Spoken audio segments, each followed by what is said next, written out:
I wanted to pick up a few threads from earlier, which I thought were really important. You were talking about play and the importance of play for a child. And then you were referring to kind of the school systems or the expectations we have for kids where, it's the hothouse tomato effect of forcing them to grow in a certain way when they're not ready. Is there an age that you recommend that a child should be introduced to what we consider maybe more formal learning? Like this is how now you need to learn to read, to write. Let's start with that. And then I have a lot of follow-up on that. So until you're 6 years old, you need to just play. And that's a radical thing to say, but that is really the way it was for decades, that you went to nursery school for only 1 year, and it was a few hours a day, a few days a week. That's it. It was just so you get used to being in a group environment, and you didn't do it till you were 4. And then you went to kindergarten, and then you only went half days. You either got the morning slot or you got the afternoon slot. And I remember my mother fought for the morning slot because of my naps. So, but some kids got the afternoon slot. And that way you went 5 days a week to kindergarten, a few hours a day. That's it. And all you did was play. That's all you did. So do you think the kindergarten experience today versus, decades ago is much more aggressive in the expectation? Oh my God, you have homework and you're sitting in circle time. So little boys are not meant to sit in circle time.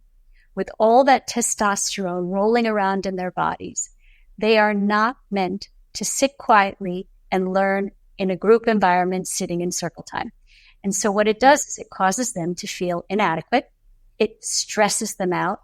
They go into fight or flight. They either become aggressive or they become distractible, and then they're identified as being a problem child. And on it goes. When little boys are meant to learn through playful, tactile, exploratory play. So are little girls, but little girls have a little more of a capacity to sit in circle time, but they too are meant to do a lot of imaginary play. Little boys and little girls are meant to play. You learn through play. You learn about conflict resolution through play. You work through certain troubling emotions through play. And, so play is a very important thing. We lost play. We lost childhood. We basically turned our very young children. We projected onto them that they were older than they actually are, that they were just like us. They're not just like us. They're children. And so kindergarten was play. In fact, kindergarten means the garden of children, a garden, right? And then by the time you were 6 or first grade, you started to learn your letters and your numbers. And, that's when, for decades, that's the way it was done. And then it changed when society became almost frenetic about competition, and children had to, get into the best and be the best, and sort of kind of the almost a hunger for exceptionalism.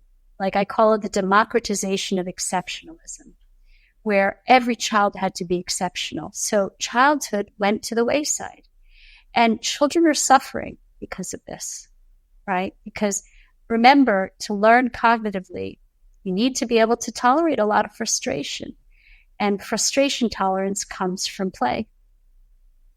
This makes me think about the Instagram accounts of parents who are bragging about their kid learning to read at age 3 or 2 even.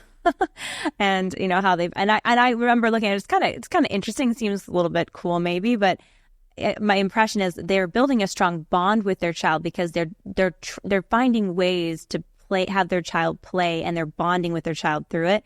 So they're kind of doing this trick, and the end result is they have this child who can read, but really it's about bonding and playing with their child in this particular format that they've developed that maybe works for some kids, but maybe definitely wouldn't work for other kids.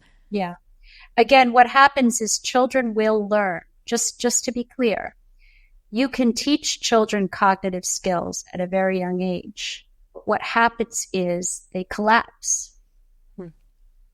And so there are studies to show that children who are given a very good base of social emotional play in the beginning are long-term sustainable more successful learners than the children This makes who are forced to learn so early, because what happens is they have breakdowns. This makes me more than ever grateful for being homeschooled, Erica, because a lot of my childhood was play. I mean, we have our own issues in our family, but there was a lot of unstructured time to play and to explore and to read and to just be. And I think that there's such a value to that. I think you're right. We forget this often